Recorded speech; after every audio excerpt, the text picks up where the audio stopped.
औज़ुबिल्लाहिमिनश्शैतानिर्रजीम बिस्मिल्लाहिर्रहमानिर्रहीम। अस्सलाम वालेकुम। Welcome to 10th Urdu class students. उम्मीद है आप सब खैरियत से होंगे।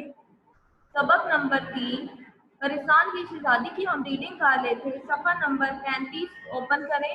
लास्ट पे हमने सफ़ा नंबर 34 पे अपनी रीडिंग मुकम्मल की थी। आज 35 से स्टार्ट करेंगे। रीडिंग स्टार्ट करते हैं।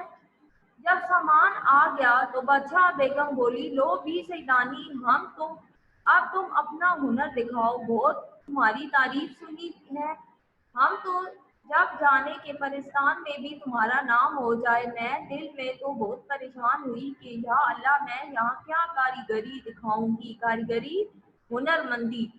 कौन सी वज़ा टांकूं, वज़ा यानी किस तरह का टांका लगाऊं कि इनके लिए नया नई हो। मगर जुबान से कहा, हजूर अल्लाह मालिक है, वही आबरू रखने वाला है। आबरू, इज्जत। सुबह होने दीजिए, जो कुछ मुझे आता है हाजिर हूँ। वो हंस कर बोली। सैदानी भी परेशान में ना दिन होता है ना रात। इस लाइन को अंडरलाइन कर लें। एक ही मौसम और एक ही वक्त रहता है। तुम जब चाहो काम शुरू कर दो। मैंने तज्जुब से अर्ज किया। तज्जुब, हैरानी।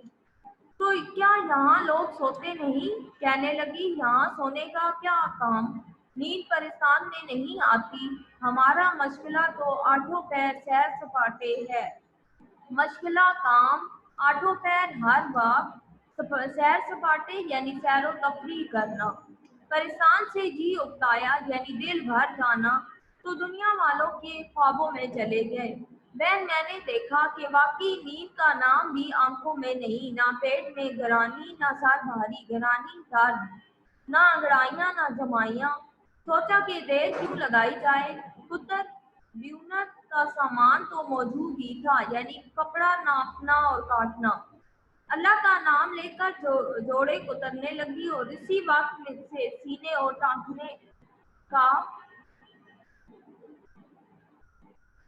लगा दिया। इधर मैं एक तरफ बैठी हुई अपने काम में मसरूफ थी, उधर नाचने गाने वाली परियों के तख्त उतर रहे थे। एक से एक तरादार यानी आला किस्म की, एक से एक शौक, अपने फन में उस्ताद। ना कानों ने कभी ऐसा गाना सुना था, ना आंखों ने ऐसे नाच देखे थे। आवाजें थी कि जैसे कोयले मिलकर कोई कूके। नाच था कि हवा में जैसे तितलियां उड़ रही थीं। क्या पूछती हो बेगम, खुदा की कुदरत का तमाशा था। लेकिन मुझे तो अपनी फिक्र थी कि कहीं जल्दी काम निपटे, यानी काम जल्दी खत्म हो और छुटकारा पाकर घर जाऊं, यानी फारिग होकर जरा की जरा आंख उठाकर देख लेती और अपनी सुई चलाने लगती। उसकी कारसाजी के कुर्बान सदके मौला मुश्किल कुशा के, यानी मुश्किल हल करने वाला। इससे मुराद अल्लाह ताला। अकल ने ऐसा काम दिया कि पहले ही जोड़े में वाह वाह हो गई, यानी शाबाश मिलने लगी या तारीफ होने लगी। शहजादी का चेहरा भी खुशी के मारे फूल की तरह खिल गया। अब क्या था, मेरे हाथ पांव में घोड़े लग गए।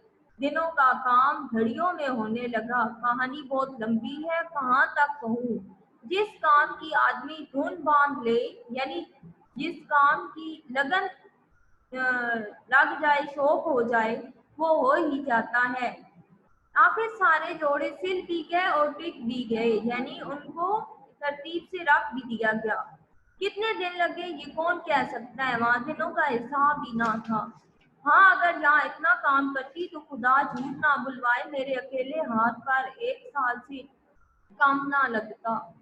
इस अरसे में सारी परियां, खास तौर पर शहजादी, मुझसे बहुत मोहब्बत करने लगी थी। खाला सैदानी कहते कहते उसका मुंह सूखता था।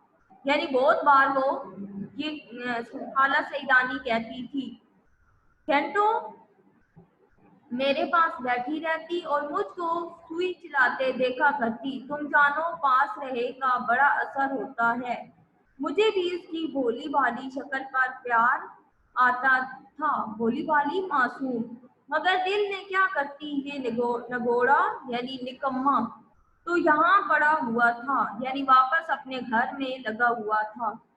گھر کی یاد چین نہیں لینے دیتی تھی، ہائے اپنا کھنڈا پرستان، کھنڈا کھنڈر میں بھی نہیں بھولا۔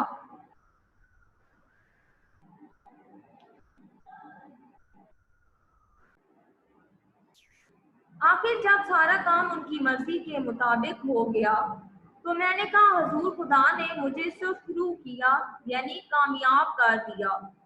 مولا نے میری آبرو رکھ لی، آبرو عزت رکھ لی۔ سرکار کی شہزادی کی شادی اور شہزادی کو یہ جوڑے پہننے مبارک ہوں۔ اب لونڈی کو رخصت کیجیے، لونڈی یعنی غلام کو کہتے ہیں۔ بادشاہ بیگم بولی سیدانی بھی ہمارا جی چاہتا ہے کہ شہزادی کی شادی دیکھ کر جاؤ۔ سچ کہوں میرا جی بھر بھرایا، یعنی دل مچلنا، مگر سوچا کہ سیدانی دیوانی ہوئی ہے، تو خاکی اور یہ آتشی زیادہ میل اچھا نہیں۔ تو خاکی یعنی خاک سے بنا ہوا انسان ہے، اور یہ آتشی یعنی اس سے مراد جن، یعنی یہ آگ سے بنے ہوئے ہیں۔ ذرا سی دیر میں بگڑ بیٹھی تو جلا کر خاک کر دیں گے، یعنی ختم کر دیں گے۔ بھاڑ میں جائے پرستان، بھاڑ میں جائے یعنی آگ لگے یا دفع ہو۔ اور پرستان کی شادی، چل اپنے گھر چل، اور ہاتھ جوڑ کر عرض کیا شہزادی کی شادی آپ کو جام جام نصیب ہو، یعنی بہت بہت مبارک ہو۔ مجھے تو جانے دیجیے۔ یہ سن کر شہزادی کی آنکھوں میں آنسو بہر آئے۔ وہ بولی سیدانی بھی تم کیوں جاتی ہو؟ ہمارا دل کڑتا ہے، یعنی دل پریشان ہوتا ہے۔ نہ جاؤ، یہی رہو۔ میرے کلیجے پر چوٹ سی لگی، بڑی مشکل سے اپنے کام کو سنبھال کر بولی سیدانی تم پر واری بیوی تم اپنا جی بھاری نہ کرو، تم بلاؤ گی تو 100 دفعہ آؤں گی، ایکا ایکی یعنی اچانک۔ دنیا نہیں چھوٹ سکتی، مٹی مٹی میں خوش رہتی ہے۔ شہزادی تو کچھ خفا اور کچھ رونقتی سی ہو کر اٹھ گئی، یعنی رونی شکل بنا کر، خفا یعنی ناراض۔ بادشاہ بیگم بولی اچھا بھی سیدانی تمہاری مرضی، جاؤ خدا حافظ۔ اور اسی کلموئے بکر گدے کو حکم دیا، کلموئے کہتے ہیں کالے منہ والے، کہ سیدانی بھی کو ان کے گھر پہنچا دے۔ خبردار جو راستے میں کسی قسم کی شرارت تھی، اور دیکھو جو انعام و اکرام سیدانی بھی کو بادشاہ نے دیا ہے وہ سب پالکی میں رکھ لینا۔ دل میں خوش اور ظاہر میں بسورتی ہوئی، یعنی روتی ہوئی صورت، سب سے رخصت ہوئی۔ وہاں پریزاد جو مجھے پالکی سے اتار کر لائی تھی ساتھ لے کر چلی۔ پھاٹک کے باہر پالکی موجود تھی، اور مردوں کی سی وضع یعنی شکل کا آدمی پاس کھڑا تھا۔ میں پالکی میں بیٹھی، دم کے دم میں پالکی ہوا سے باتیں کرنے لگی۔ پالکی میں بیٹھ کر میں نے ادھر ادھر دیکھا کہ جو پرستان کے بادشاہ نے انعام و اکرام دیا ہے کہاں ہے۔ اندھیرے میں کچھ نظر کیا آتا، ہاتھوں سے ٹٹولنا شروع کر دیا، یعنی ہاتھ مارنے ان پر شروع کر دیے۔ ایک کونے میں بہت سے کنکر پتھر معلوم ہوئے۔ جل گئی، یعنی بہت افسوس ہوا کہ موئے جنات تھے نا، یہاں بھی دغا کیا، یعنی یہاں بھی مجھے دھوکہ دے گئے۔ یہ ان کے گھر کا انعام و اکرام ہے۔ خیر جان بچی، لاکھوں پائے، خیریت سے گھر پہنچ جاؤں تو جانوں بڑا انعام پایا۔ اور چپکے چپکے ایک ایک کر کے وہ کنکر اور پتھر پردے کی جھری یعنی درز یا گرہ میں سے پھینکنے شروع کر دیے۔ فائدہ ہے کہ خوشی میں راستہ جلدی کٹ جاتا ہے۔ آنکھ بند کرتے میں گھر آ گیا۔ دیوری میں پالکی رکھی گئی، یعنی صحن میں چراغ جل رہا تھا۔ پردہ جو الٹا اور چراغ کی جوت یعنی شعلہ جو پڑی تو کیا دیکھتی ہوں کہ جنہیں میں کنکر پتھر سمجھ رہی تھی جو رات ہیں بڑے بڑے تو میں نے سب پھینک دیے، دو چار ننھے ننھے سے باقی تھے، یعنی چھوٹے چھوٹے۔ سر پیٹ لیا، یعنی بہت پچھتاوا ہوا کہ اتنی دولت کھوئی، یعنی اتنی دولت کو ضائع کر دیا۔ نگوڑی یعنی نکمی، پھینکنے کی کیا ضرورت تھی، ایسے ہی تھا تو گھر آ کر پھینک دیتی، لیکن بہن تقدیر کی کھوٹ کہاں جاتی ہے، یعنی تقدیر کی جو بد نصیبی ہے۔ نصیب میں تو پتھر بھی نہ تھے، ہیرے لال زمرد کیوں ملتے، ایک ایک تیر من بھر کا ہو گیا۔